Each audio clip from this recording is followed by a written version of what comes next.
한국과 전쟁요. 그건 일본의 끝입니다. 이 한마디가 일본을 뒤흔들었습니다. SNS 실시간 검색어 1위, 방위성 긴급 감찰, 그리고 한 남자의 고백. 35년간 일본의 군사 전략을 짜온 한 인물은 왜 지금 이 순간 한국을 두려워하라고 경고한 걸까요? 그는 말합니다. 무서운 게 아니라 그 무기를 다루는 한국인입니다. 지금부터 한 일본 전략가가 30년간 숨겨온 한국 군사력의 진실, 그리고 그가 마지막 기자회견에서 남긴 충격의 한마디를 공개합니다. 감상하시죠. 지금 시작합니다. 그날은 정말 평범한 인터뷰였어요. 산케이 신문 기자가 동아시아 안보에 대해 묻더군요.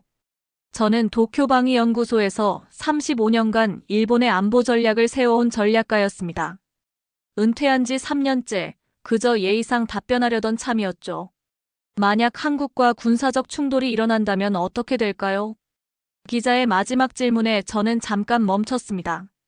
35년간 쌓인 모든 분석 결과가 머릿속을 스쳐갔어요. 1997년 부산에서 처음 본 그들의 모습부터 K9 자주포의 충격적 성능, 천국 미사일, 장보고급 잠수함까지 말이죠. 그리고 저는 입을 열었습니다. 한국과 전쟁요? 그건 일본의 끝입니다. 그 순간 기자의 펜 끝이 멈췄고 방 안의 공기가 얼어붙었습니다. 지금 뭐라고 하셨습니까? 그의 눈동자가 흔들리고 있었어요. 저는 침착하게 말했습니다. 전력의 문제가 아닙니다. 한국이라는 나라 자체의 문제죠. 그들과 싸운다는 건. 잠시 말을 멈췄어요. 어떻게 설명해야 할지 막막했거든요. 기자는 녹음기를 든 손이 떨리는 걸 숨기려 애쓰고 있었습니다. 구체적으로 무슨 의미인지 설명해 주실 수 있습니까? 다음에 말씀드리죠. 오늘은 여기까지 하겠습니다. 인터뷰가 끝나고 2시간 후 제 핸드폰이 미친 듯이 울렸습니다. 기사가 온라인에 올라가자마자 일본 인터넷이 발칵 뒤집힌 거예요. 트위터 실시간 검색어 1위, 가와사키 히로유키. 매국노다 정신이 나간 거 아니냐, 한국에 매수당했나라는 악플들이 쏟아졌습니다. 하지만 한편으로는 구체적인 근거가 뭐냐, 자세한 이야기를 듣고 싶다는 댓글들도 많았어요. 다음 날 새벽 6시 방위성에서 전화가 왔습니다. 가와사키 선생님, 지금 당장 오십시오. 긴급 사안입니다. 목소리가 차갑고 딱딱했어요. 방위성 건물에 들어서니 예전 동료들이 저를 보는 시선이 따가웠습니다. 복도를 걸으며 속삭이는 소리들이 들렸어요. 회의실 문을 열자 방위성 고위 관계자 5명이 앉아 있었습니다. 분위기가 살벌했어요. 가와사키 선생님의 발언으로 인해 내부 감찰에 들어가게 되었습니다. 국가 기밀 누설 여부와 발언 근거를 명확히 해주셔야 합니다. 저는 깊게 숨을 쉬고 정색했습니다. 혹시 어디서 이 정보를 입수하신 겁니까? 입수한 게 아닙니다. 35년간 제가 직접 본 겁니다. 회의실이 조용해졌어요. 저는 계속 말했습니다. 제가 수집하고 분석한 모든 자료를 공개하겠습니다. 그리고 왜 제가 그런 말을 할 수밖에 없었는지 증거를 보여드리죠. 그날 밤 서재에서 저는 1997년부터 정리해온 자료들을 꺼냈습니다. 두툼한 파일들이 책상을 가득 메웠어요. 하지만 무엇보다 저를 확신하게 만든 건 한국 군인들의 눈빛이었습니다. 그건 죽음을 두려워하지 않는 눈빛이었고 누구도 이 나라를 건드릴 수 없다는 신념 그 자체였죠. 그들은 도대체 어떤 훈련을 받고 무엇을 위해 싸우는 걸까요? 1997년 10월 저는 일본 자위대 정보부 소속으로 한국의 군사훈련을 참관하게 되었습니다. 한일 방위 교류 차원에서 이뤄진 공식 방문이었죠. 목적지는 부산 근교의 한 훈련장이었어요. 솔직히 기대는 없었습니다. 한국군이 뭐 별거겠어? 그저 형식적인 훈련이나 보고 돌아올 생각이었죠. 비행기에서 내려 부산공항에 도착했을 때도 마찬가지였어요. 하지만 훈련장에 도착한 순간 분위기가 달랐습니다. 새벽 5시 30분. 한국 군인들이 일사불란하게 정렬해 있었어요. 표정이 진지했습니다. 장난기라곤 찾아볼 수 없는 얼굴들이었죠. 훈련 전 브리핑을 듣는데 한국 장교가 이렇게 말했습니다. 오늘 훈련은 실전입니다. 여러분의 가족이 여러분을 지켜보고 있다고 생각하십시오. 저는 속으로 웃었어요.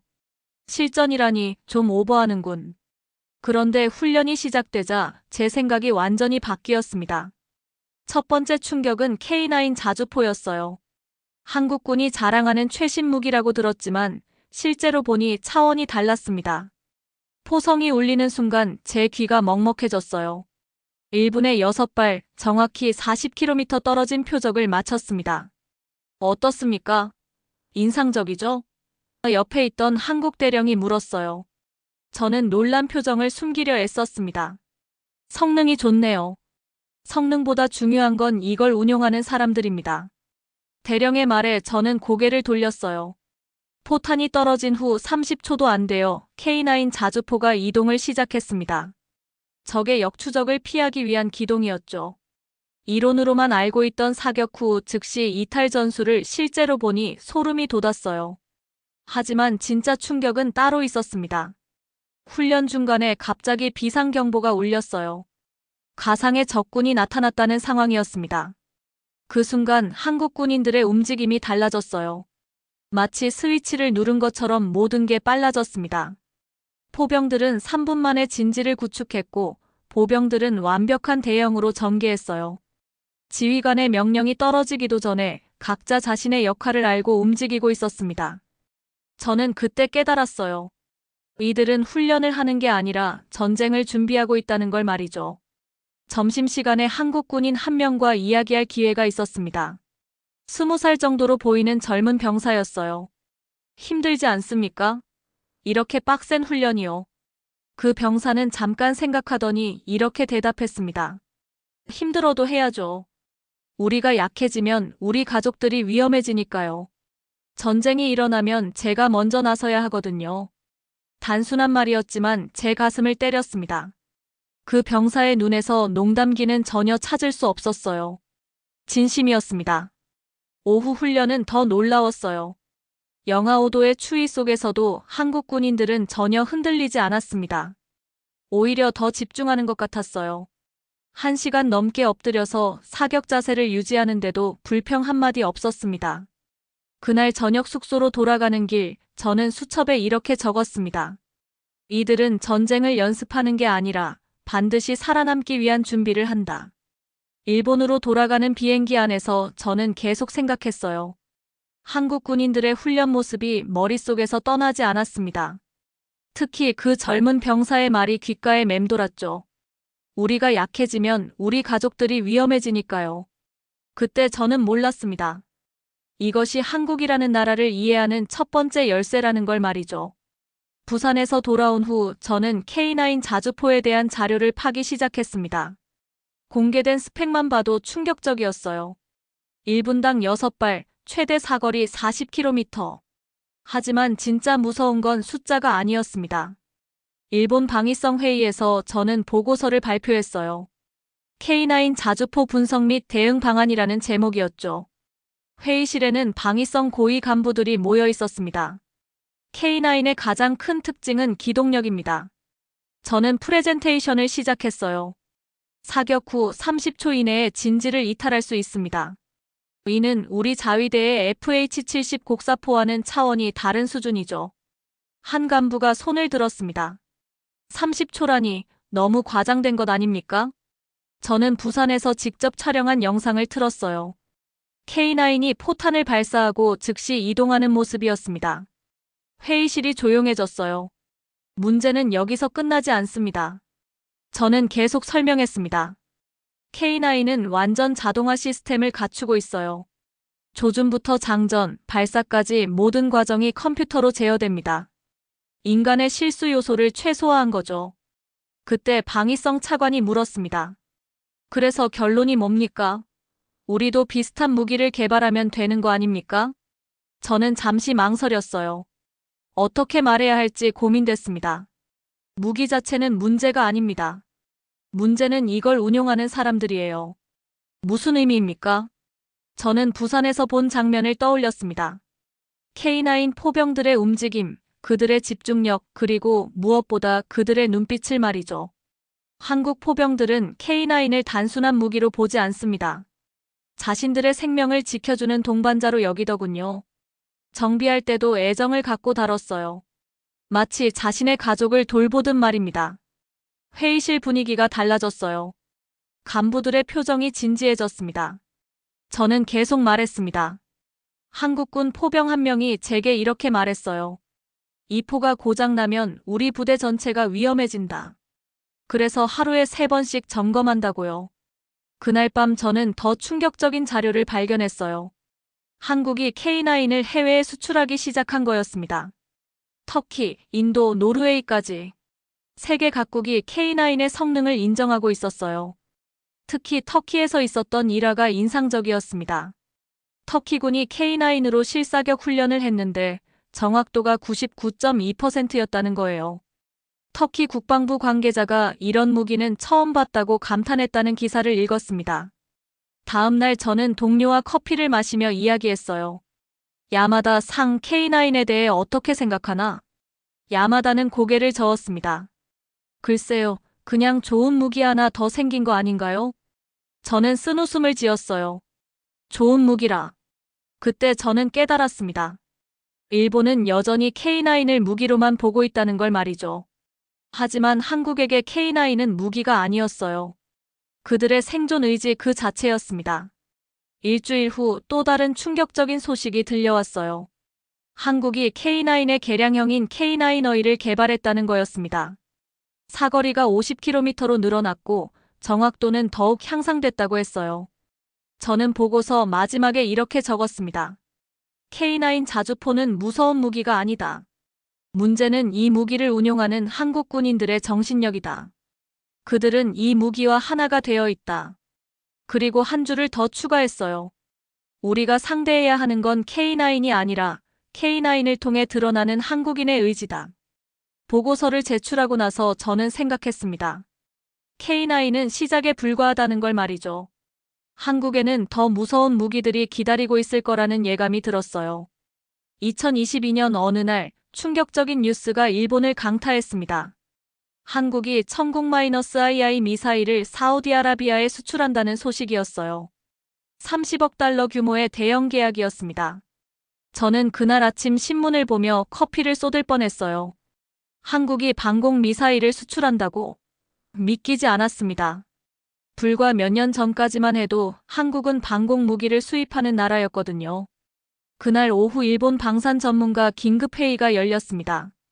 방위성, 미쓰비시 중공업, 가와사키 중공업 관계자들이 모두 모였어요. 주제는 하나였습니다. 한국의 천국-II 수출이 일본에 미치는 영향. 회의실 분위기가 무거웠어요. 한 미쓰비시 간부가 입을 열었습니다. 천국-II의 성능이 어느 정도인지 정확히 파악이 됩니까? 저는 자료를 뒤적이며 답했어요. 사거리 40km, 요격고도 15km입니다. 우리 패트리어트 PAC-3과 비슷한 수준이죠. 그럼 별 문제 없는 거 아닙니까? 저는 고개를 저었습니다. 성능이 문제가 아니에요. 핵심은 따로 있습니다. 모든 시선이 저에게 집중됐어요. 한국은 천국-II를 완전히 독자 기술로 만들었습니다. 미국의 승인도 필요 없고 다른 나라 눈치도 볼 필요 없어요. 하지만 우리는 회의실이 조용해졌습니다. 모두가 알고 있는 사실이었거든요. 일본의 패트리어트는 미국 기술에 의존하고 있었어요. 마음대로 수출할 수도 없었고 개량하려면 미국 승인이 필요했습니다. 가와사키 중공업 부장이 불편한 표정으로 말했어요. 그래도 우리가 기술력에서 앞서지 않습니까? 한국이 우리를 따라잡는 데는 시간이 걸릴 텐데요. 저는 쓴웃음을 지었습니다. 부장님, 한국은 이미 우리를 따라잡은 게 아니라 앞질러 갔어요. 그때 제가 준비한 자료를 공개했습니다. 천국-II의 핵심 기술들이었어요. 천국-II는 액티브 레이더 유도 방식을 사용합니다. 발사 후 스스로 표적을 찾아서 요격하죠. 더 중요한 건 다중 표적 동시 대응 능력이에요. 한 번에 여러 개의 미사일을 막을 수 있다는 뜻입니다. 회의실 분위기가 더욱 침침해졌어요. 저는 계속 설명했습니다. 게다가 한국은 천국-II를 해외에 수출하면서 실전 데이터를 축적하고 있어요. 사우디에서 실제로 사용되면서 성능이 검증되는 거죠. 한 간부가 답답한 듯 물었습니다. 그래서 우리는 뭘 해야 합니까? 저는 잠시 망설였어요. 그리고 조용히 말했습니다. 우린 아직도 미국 승인 받아야 미사일을 쏠 수 있습니다. 한국은 자기 손으로 하늘을 막고 있어요. 그 말이 회의실에 울려 퍼졌습니다. 누구도 반박하지 못했어요. 회의가 끝난 후 저는 홀로 사무실에 남아 생각했습니다. 천국-II는 단순한 무기가 아니었어요. 한국의 독립의지를 보여주는 상징이었습니다. 며칠 후 더 충격적인 소식이 들려왔어요. 폴란드도 천국-II 도입을 검토한다는 거였습니다. 유럽 국가까지 한국 무기에 관심을 보이기 시작한 거죠. 저는 그날 밤 일기에 이렇게 적었습니다. 한국은 점차 독자 방어 체계를 완성해가고 있다. 미국에 의존하지 않는 완전히 자립적인 방어 시스템을 말이다. 그리고 한 줄을 더 추가했어요. 일본은 언제까지 남의 우산 밑에서 비를 피할 것인가? 다음 날 방위백서 작성 회의에서 저는 이렇게 건의했습니다. 한국은 점차 독자 방어 체계를 완성 중이라는 문구를 넣어야 합니다. 너무 과장된 표현 아닙니까? 과장이 아니라 현실입니다. 한국은 이미 하늘을 지배하기 시작했어요. 결국 그 문구는 방위백서에 포함됐습니다. 하지만 저는 알고 있었어요. 천국-II도 시작에 불과하다는 걸 말이죠. 한국에는 더 놀라운 무기가 바닷속에서 기다리고 있었거든요. 2023년 8월 한미 합동훈련 을지 프리덤 실드가 시작됐습니다. 저는 일본 해상자위대 관찰단으로 참여하게 되었어요. 표면적으로는 정보 공유 차원이었지만 실제로는 한국 해군의 능력을 파악하는 게 목적이었습니다. 훈련 첫날 저는 부산 해군기지에 있었어요. 한국 해군 관계자가 브리핑을 시작했습니다. 오늘 훈련에는 장보고-III급 잠수함이 참여합니다. SLBM 발사 훈련도 포함되어 있어요. SLBM, 즉 잠수함 발사 탄도미사일. 저는 긴장했습니다. 이론으로만 알고 있던 한국의 핵심 전력을 직접 보게 된 거였거든요. 오전 10시 훈련이 시작됐습니다. 하지만 바다는 평온했어요. 어디에도 잠수함은 보이지 않았습니다. 장보고-III은 어디 있습니까? 제가 물었어요. 한국 해군 대령이 웃으며 답했습니다. 이미 작전 해역에 전개되어 있습니다. 언제부터요? 어젯밤부터요. 저는 놀랐어요. 아무도 눈치채지 못한 사이에 이미 잠수함이 바닷속으로 사라진 거였습니다. 30분 후 갑자기 바다 한가운데서 미사일이 솟아올랐어요. 현무-4-4 SLBM이었습니다. 물기둥이 하늘 높이 치솟으며 미사일이 발사되는 장면은 경이로웠어요. 하지만 진짜 충격은 그 다음이었습니다. 장보고-III의 현재 위치를 파악할 수 있습니까? 일본 해상자위대 함장이 물었어요. 한국 측은 잠시 침묵했습니다. 그리고 솔직하게 답했어요. 저희도 정확한 위치는 모릅니다. 은밀성 유지를 위해 통신을 최소화하고 있거든요.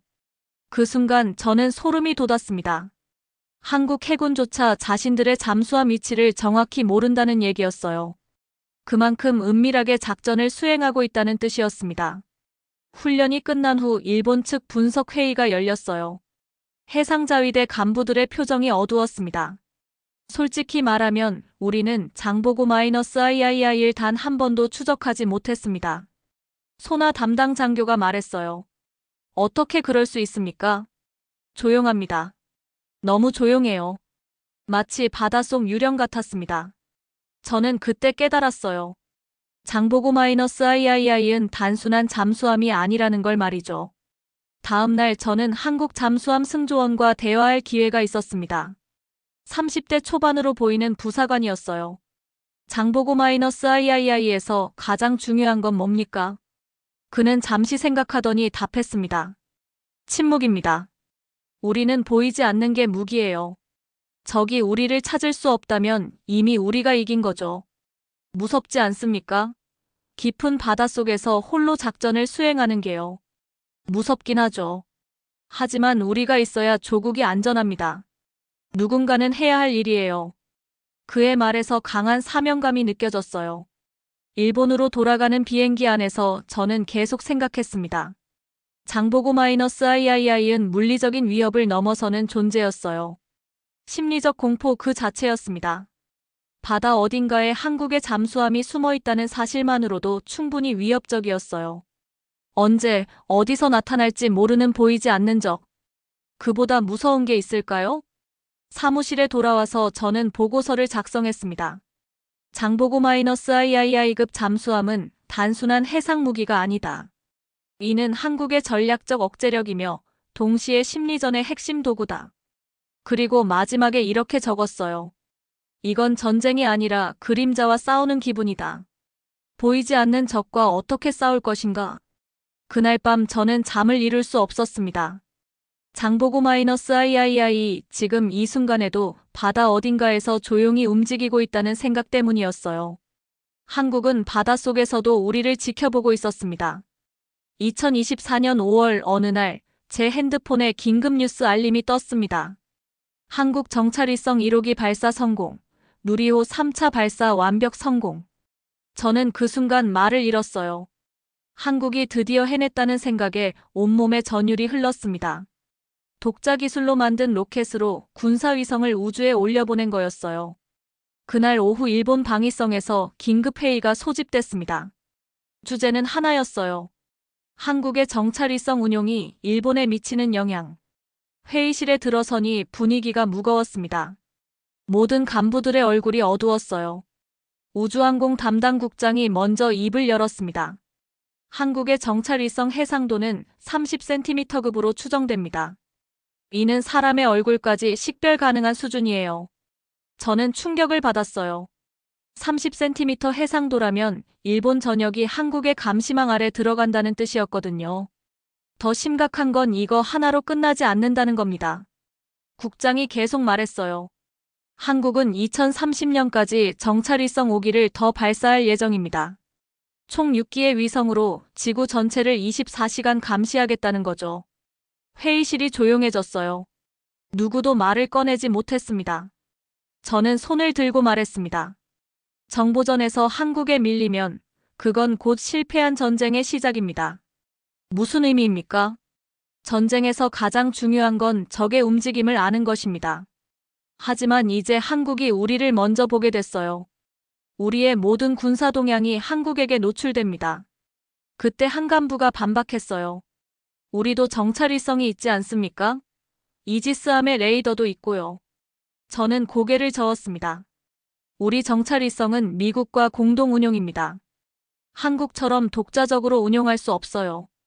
게다가 한국의 위성은 실시간으로 데이터를 전송합니다. 우리보다 훨씬 빨라요. 며칠 후 저는 더 놀라운 자료를 접했습니다. 한국 군인들의 위성 조작 훈련 영상이었어요.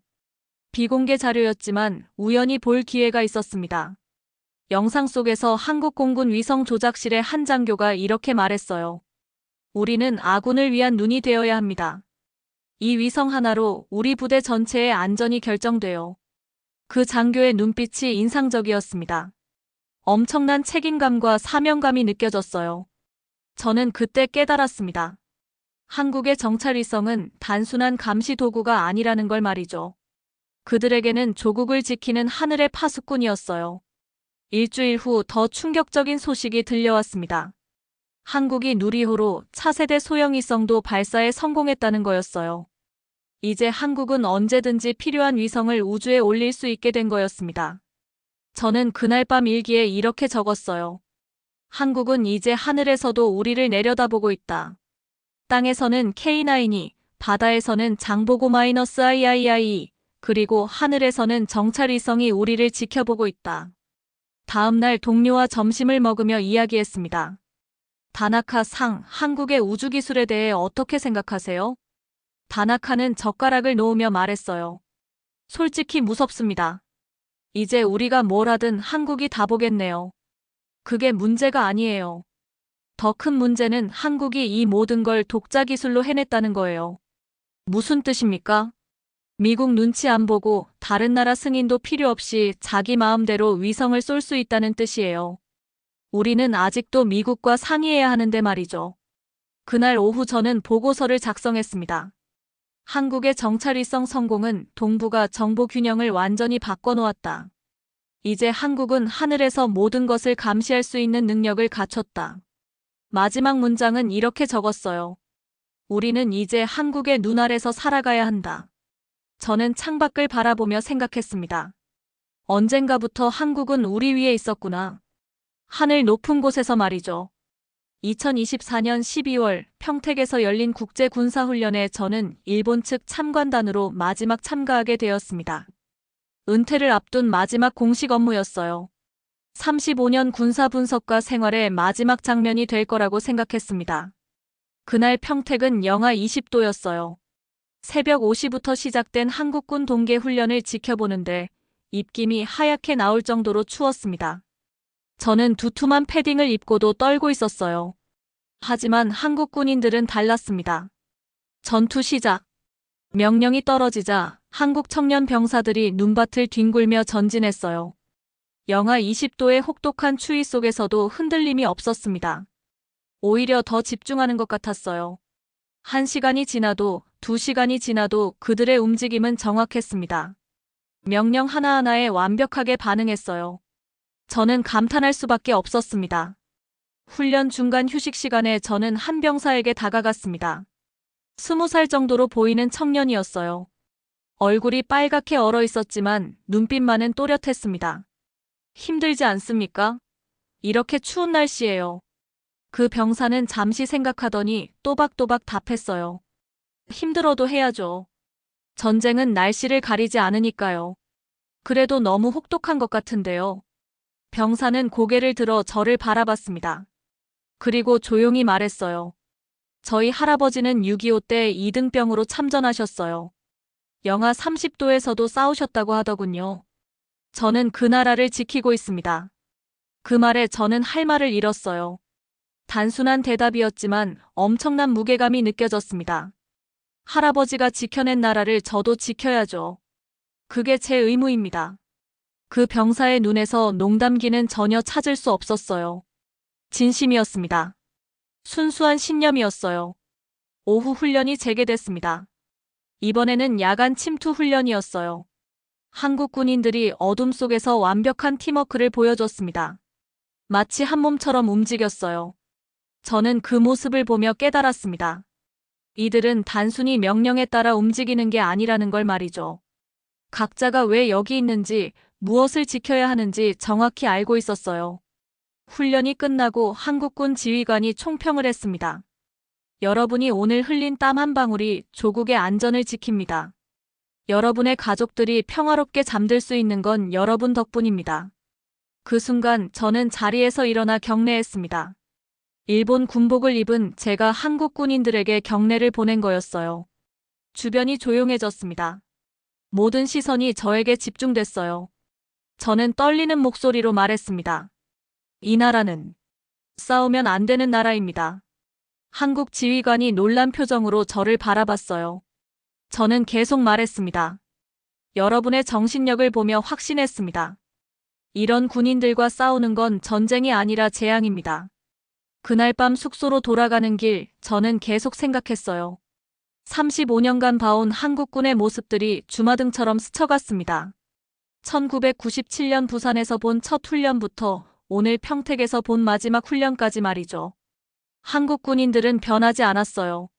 아니, 오히려 더 강해졌습니다. 무기는 발전했지만 그들의 정신력은 처음과 똑같았어요. 조국을 지키겠다는 순수한 의지, 가족을 보호하겠다는 확고한 신념. 저는 그날 일기에 이렇게 적었습니다. 한국과 싸운다는 건 무기와 싸우는 게 아니다. 한 민족의 영웅과 싸우는 것이다. 2025년 1월 15일 도쿄 프레스센터에서 제 마지막 기자회견이 열렸습니다. 35년간의 군사 전략과 생활을 정리하는 자리였어요. 하지만 저는 이미 마음을 굳혔습니다. 진실을 말하기로요. 기자회견장에는 50여 명의 기자들이 모여 있었습니다. 일본의 주요 언론사는 물론 외신 기자들까지 참석했어요. 제가 한 발언 때문에 관심이 높아진 거였습니다. 사회자가 소개를 마치고 저는 연단에 섰어요. 떨리는 마음을 진정시키며 입을 열었습니다. 35년간 일본의 안보를 분석해온 가와사키 히로유키입니다. 오늘 이 자리에서 제가 왜 그런 발언을 했는지 정확히 말씀드리겠습니다. 기자들의 펜이 일제히 움직였어요. 무기가 아니라 국민이 무서운 나라가 있다면 그건 바로 한국입니다. 회견장이 조용해졌습니다. 저는 계속 말했어요. 1997년 부산에서 처음 본 한국군부터 말씀드리죠. K9 자주포의 놀라운 성능도 봤고 천국-III의 독자 기술도 확인했습니다. 장보고-III의 은밀함도 직접 경험했고 정찰 위성의 위력도 분석했어요. 한 기자가 손을 들었습니다. 그럼 무기의 우위를 인정하시는 건가요? 저는 고개를 저었어요. 무기는 도구일 뿐입니다. 진짜 무서운 건 그 무기를 다루는 사람들이에요. 구체적으로 설명해 주세요. 저는 평택에서 만난 그 병사를 떠올렸습니다. 얼마 전 평택에서 만난 20살 병사가 제게 이렇게 말했어요. 할아버지가 지켜낸 나라를 저도 지켜야죠. 그게 제 의무입니다라고요. 기자들의 시선이 집중됐어요. 그 병사의 눈에서 저는 한국이라는 나라의 본질을 봤습니다. 그들은 단순히 명령에 따라 싸우는 게 아니에요. 자신이 왜 여기 있는지, 무엇을 지켜야 하는지 명확히 알고 있습니다. 또 다른 기자가 질문했습니다. 그래도 일본 자위대도 훌륭한 정신력을 갖고 있지 않습니까? 저는 잠시 망설였어요. 그리고 솔직하게 답했습니다. 우리는 평화를 지키기 위해 싸웁니다. 하지만 한국은 생존을 위해 싸워요. 그 차이는 엄청납니다. 무슨 의미인가요? 한국은 분단국가입니다. 70년 넘게 휴전선을 마주하고 살아왔어요. 그들에게 전쟁은 가능성이 아니라 현실입니다. 그래서 그들의 준비는 다릅니다. 저는 목소리에 힘을 실어 말했습니다. 한국 군인들은 자신의 뒤에 가족이 있다는 걸 절대 잊지 않아요. 물러설 곳이 없다는 걸 알고 있습니다. 그래서 그들은 강합니다. 기자회견장의 분위기가 달라졌어요. 기자들도 진지해졌습니다. 마지막 질문이 나왔어요. 그럼 일본은 어떻게 해야 합니까? 저는 깊은 숨을 쉬었습니다. 그들에게 칼을 겨누는 건 세계의 양심에 칼을 겨누는 일입니다. 한국은 평화를 원하는 나라예요. 하지만 누군가 위협하면 절대 물러서지 않을 나라이기도 합니다. 기자회견이 끝나고 저는 한국을 떠올리며 마지막 인사를 전했습니다. 내가 감히 판단할 수 없는 나라, 그게 한국입니다. 그날 밤 집으로 돌아가는 길, 저는 홀가분했어요. 35년간 가슴에 담아둔 진실을 모두 털어놓았으니까요. 다음 날 아침 뉴스를 보니 제 기자회견이 일본 전체를 뒤흔들고 있었습니다. 찬반 의견이 엇갈렸지만 한 가지는 분명했어요. 일본 사람들이 한국에 대해 다시 생각하기 시작했다는 것이었습니다. 저는 서재에 앉아 마지막 일기를 적었습니다. 한국은 싸워서 이기는 나라가 아니다. 싸울 필요를 없애버리는 나라다. 그들의 강함이 오히려 평화를 만든다. 창밖으로 해가 떠오르고 있었어요. 새로운 하루가 시작되고 있었습니다. 오늘 사연은 여기까지입니다. 여러분들의 구독과 좋아요는 영상 제작에 큰 힘이 됩니다. 긴 영상 시청해주셔서 감사합니다.